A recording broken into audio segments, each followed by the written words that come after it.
Kothamangalam KSRTC bus ടെർമിനലിൽ carbon neutral project ആരംഭിച്ചു. കോട്ടപ്പടി മാർ ഏലിയാസ് കോളേജുമായി സഹകരിച്ചാണ് പദ്ധതി നടപ്പിലാക്കുന്നത്.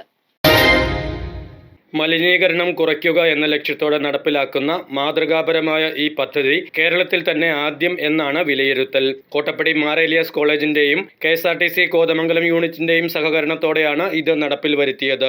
കോട്ടപ്പടി മാർ ഏലിയാസ് കോളേജിലെ നാഷണൽ സർവീസ് സ്കീം വിദ്യാർത്ഥികളും കമ്പ്യൂട്ടർ വിദ്യാർത്ഥികളും അധ്യാപകരും ചേർന്നാണ് ഇതിന്റെ പിന്നണി പ്രവർത്തനങ്ങൾ. പദ്ധതിയുടെ ഉദ്ഘാടനം കോതമംഗലം MLA ആന്റണി ജോൺ നിർവഹിച്ചു.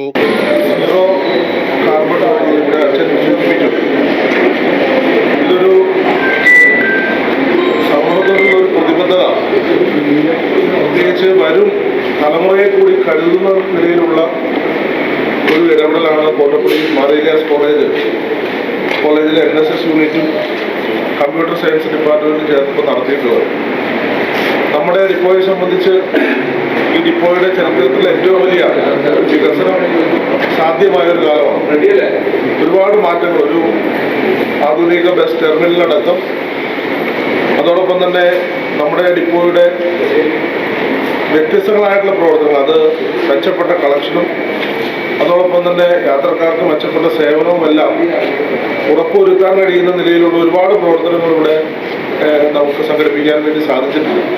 അപ്പം അതിൻ്റെ എല്ലാം ഭാഗമായി ഈ ഡിപ്പോയിലേക്ക് കടന്നു വരുന്ന യാത്ര ഹരിതവൽക്കരണത്തിന്റെ ഭാഗമായി വൃക്ഷത്തൈകൾ വിതരണം ചെയ്തു.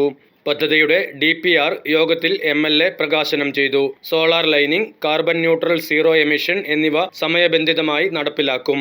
Mar Elias college board president father Jose Paruthuvayalil, college manager Sunil Joseph, principal doctor Joseph Moolayil, Baby Paulose, ATO J Nijamudheen, superintendent Biji Jose, chargeman Simon AD, Mar Elias കോളേജിലെ NSS പ്രോഗ്രാം ഓഫീസർമാരായ Vidya VV, Lijo T George, NSS വളണ്ടിയർമാരായ മുഹമ്മദ് യാസിൻ, ആതിര M എന്നിവർ പങ്കെടുത്തു.